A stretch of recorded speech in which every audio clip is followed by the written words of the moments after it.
Viewers, actually मेरे आँख में बहुत ही सीवियर दर्द रहा करता था। मुझे पता ही नहीं चल रहा था क्या करना है। मैं कितना भी कोशिश कर रही थी आई को वॉश करके, या कितने भी रेमेडीज़ ट्राई कर रही थी, it was not working. My I was getting red consistent and it was hurting a lot. मैं बार बार आई को वॉश करती थी और इतना वॉश करते करते मतलब it was like so dry. मुझे समझ ही नहीं आ रहा था क्या करूँ। फिर one day one of my friend suggested कि तुम्हें एक अच्छे से ऑप्थोमोलॉजिस्ट की ज़रूरत है। सो गाइज, मैंने डिसाइड किया है कि मैं एक दिन तो ज़रूर जाऊँगी, क्योंकि मुझे पढ़ने में भी धुंधला हो रहेगा।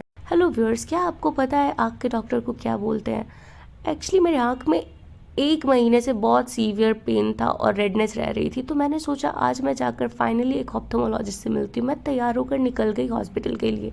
वहाँ जाकर मुझे पता ही नहीं चल रहा था कि मैं कहाँ से अपनी फ़ाइलें प्रिपेयर करवाऊँ। फिर मुझे एक अंकल मिले, वो मुझसे भी ज़्यादा क्लूलेस थे। वो आकर पूछ रहे क्या यहाँ पे आँख का डॉक्टर बैठता है या ईयर का डॉक्टर बैठता है। पर अंकल शायद थोड़ा सा ज़्यादा ही ऊंचा सुनते थे, तो मैंने उन्हें फिर एक्सप्लेन किया कि नहीं नहीं, यहाँ पे सिर्फ आँख का डॉक्टर बैठता है, ईयर के लिए आपको थोड़ा बगल जाना होगा। फिर मैंने आकर के अपनी रजिस्ट्रेशन कराई और मैंने अपनी फ़ाइल बनवाई। फिर मुझे लोगों ने गाइड करा कि आप लेफ़्ट चले जाओ, आप ऑप्थल डिपार्टमेंट पहुँच जाओगे। मैं जैसे ही ऑप्थल के लिए आगे बढ़ी, वहाँ पर जाकर मुझे पता चला कि आज ऑप्थल में बहुत ज़्यादा भीड़ है और मैं थोड़ी लेट भी हो चुकी थी। मुझे तो डर इस बात का था कि कहीं डॉक्टर ना उठ जाए, पर कोई बात नहीं, मैं वहाँ पहुँच गई। डॉक्टर बैठे हैं, कोई बात नहीं, भीड़ तो होती रहती है। फिर मैंने अपनी फ़ाइल दे दी और फिर मैं अपना रजिस्ट्रेशन करवा ली and I get myself entered in the file. तो मेरी जब एंट्री हो गई तो मैंने देखा यहाँ पे ग्लूकोमा को लेकर लोग अवेयरनेस फैला रहे थे and it was seriously very nice facility available here. You can see how beautifully they are cooperating the patients. और यहाँ पे एक भाई साहब का टेस्ट चल रहा था आई का, that whether he can read the alphabets with left eye और राइट आई और नॉट। तो आप देख ही सकते हो, एक आंटी तो बैठे बैठे ही बोर हो रही हैं और भाई साहब का तो खैर आज हो गया, सो हो ही गया चेकअप। और मैं अपनी फ़ाइल को लेकर अभी भी कंफ्यूज थी, कहाँ जाऊँ, किधर जाऊँ, क्या करना है अब। फाइनली मैं चली गई अंदर जहाँ पे मेरे डॉक्टर से मुझे मिलना था।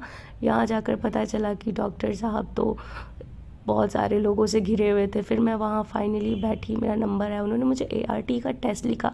वहाँ जाकर मैंने देखा कि सारी मशीनें अच्छी चल रही है और उन्होंने फिर मुझे बोला कि आप एक बार जाकर ना फिर से रीड कर लो कि आप रीड कर पा रहे हो या नहीं कर पा रहे हो अल्फ़ाबेट्स, और जाकर आई चेकअप करवाओ, अगर आपको चश्मा लगेगा तो हम लगवा देंगे।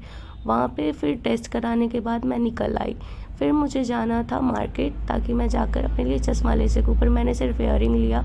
उसके बाद फिर मैं पहुँची लेंस कार्ड। आप देख सकते हो कि यहाँ पे कितने सारे चश्मे हैं और कितनी खूबसूरती से सारे फ्रेम को सजा रखा है।